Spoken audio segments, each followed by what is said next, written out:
Olá, meus irmãos, que a paz do Mestre Jesus esteja em nossos corações. Vamos retomar o estudo do livro dos médiuns, no capítulo 5, e nós estamos vendo o fenômeno de transporte.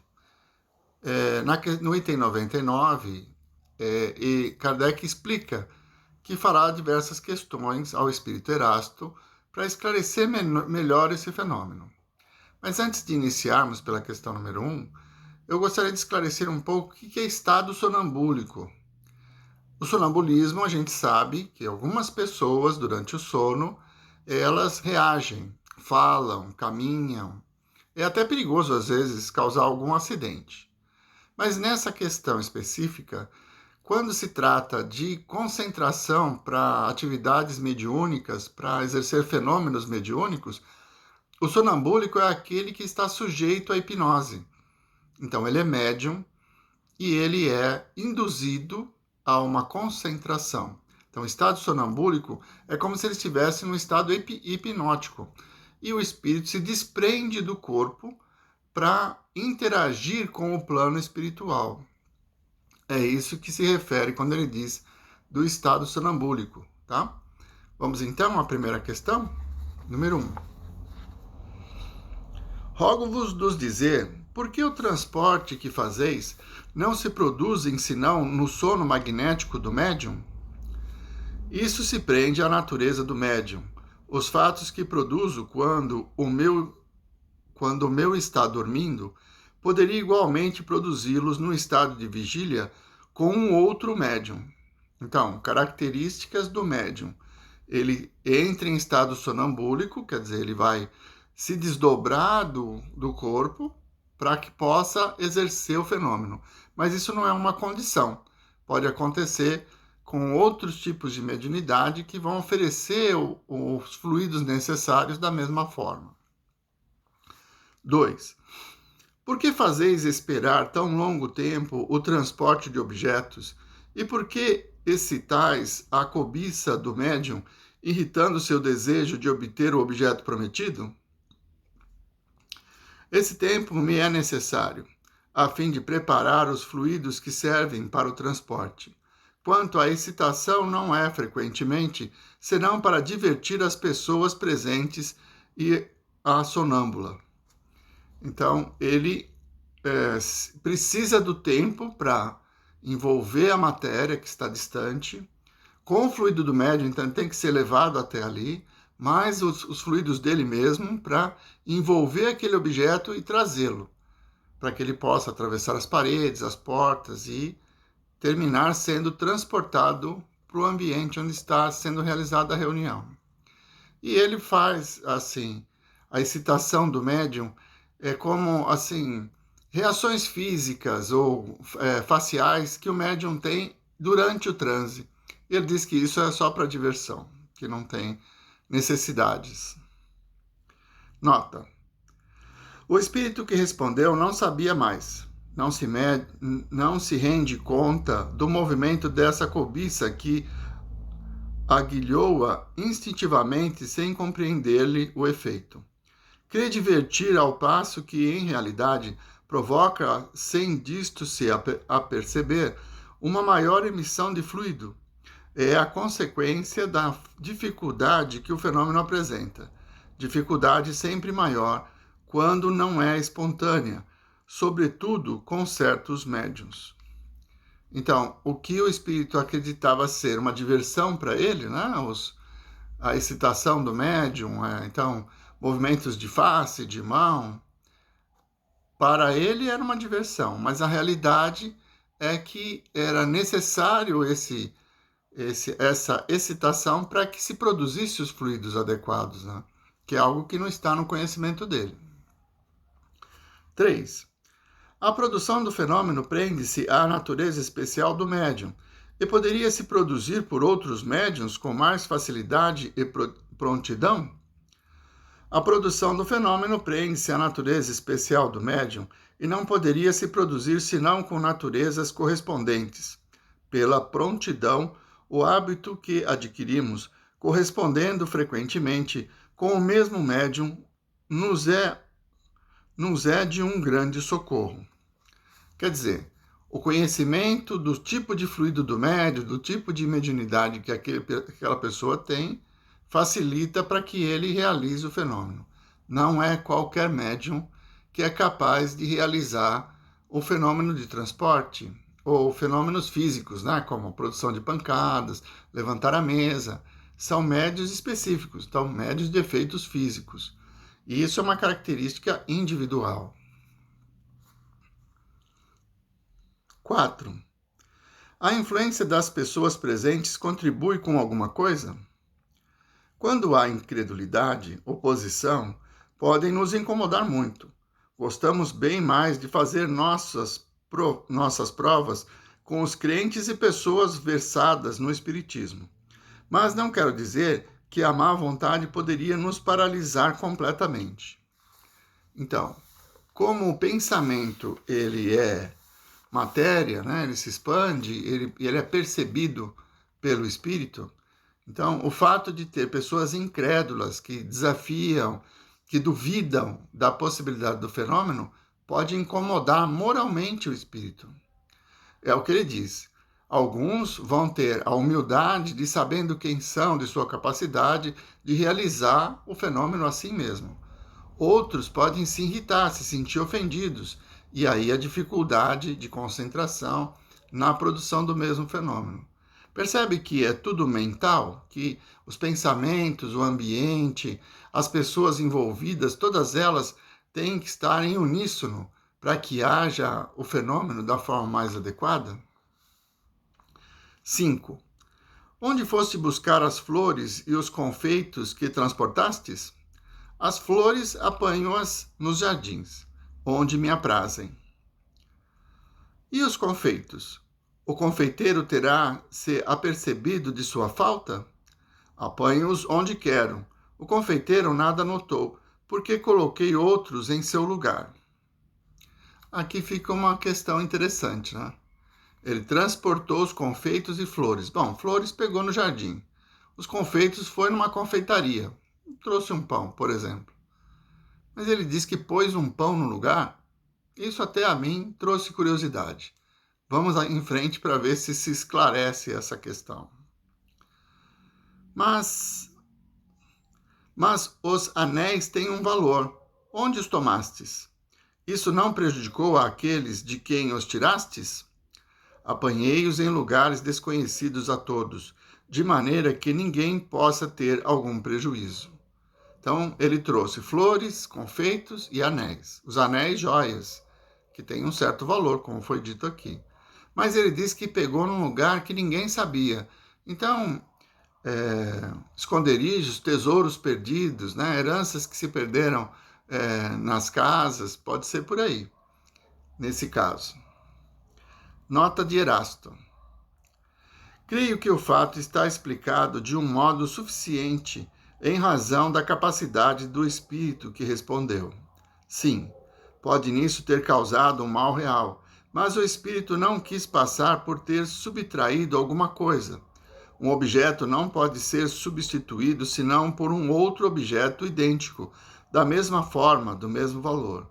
Consequentemente, se um espírito tinha a faculdade de substituir um objeto com o que toma, não teria motivos para tomá-lo, e deveria dar àquele que serve para substituir.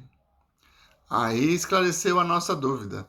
Não, se o espírito diz que produziu um pão igual para deixar lá na padaria, ele não precisaria ter tirado o pão de lá.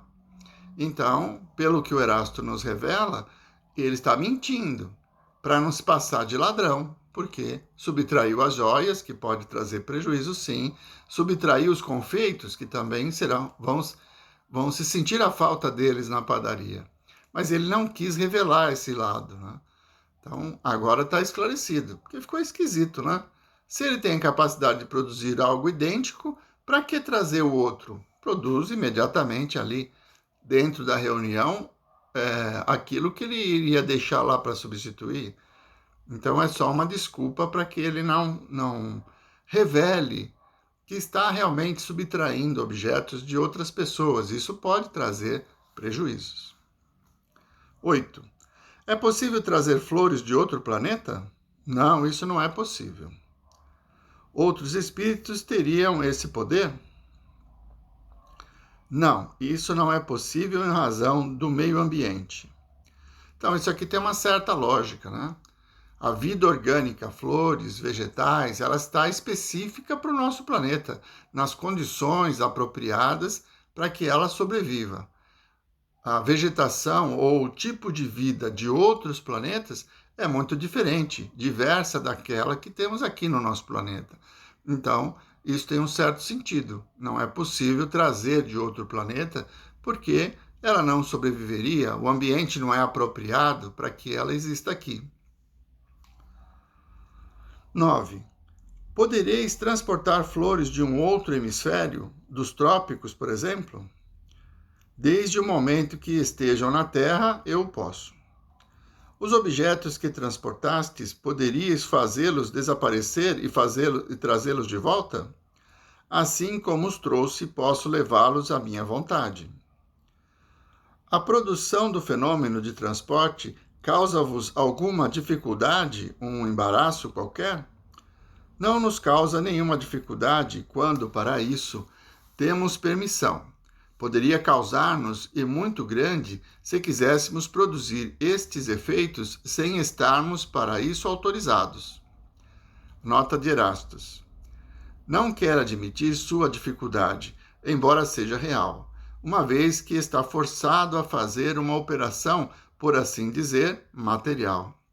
Então, é sim complicado e depende de muitos fatores, um fenômeno dessa natureza, né? O transporte de objetos, aparecer, a materialização de espíritos, tudo isso tem uma necessidade de muitos fatores que sejam conjuntos para que o fenômeno ocorra.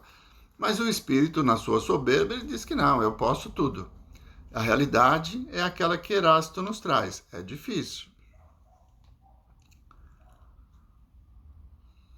Quais são as dificuldades que encontrais? Nenhuma outra a não ser as más disposições fluídicas que podem nos ser contrárias. Então, a maior dificuldade é encontrar o médio apropriado que vai fornecer o fluido apropriado para que o fenômeno aconteça. Essa é a maior dificuldade. 13. Como transportais o objeto? Os prendeis com as mãos? Não, nós o envolvemos em nós. Então, isso tem uma nota do Erasto que eu acho que vai esclarecer bem. Ele não explica claramente sua operação, porque não envolve o objeto com sua própria personalidade, mas como seu fluido pessoal é dilatável, penetrável e expansível, combina uma parte desse fluido com uma parte do fluido animalizado do médium, e é nessa combinação que ele esconde e transporta o objeto motivo do transporte. Não é, pois, justo dizer que o envolve nele. Tá. Aqui a gente entende, porque o perispírito ele é maleável, ele pode ser transportado e também expandido, né? Quando um espírito está em comunicação com o médium, é o perispírito dele que está em contato com o perispírito do médium para que haja comunicação. Então, é o perispírito, é esse o fluido que Erasto se refere. O perispírito ele é maleável, ele é semimaterial e tem algumas propriedades que nós ainda nem conhecemos.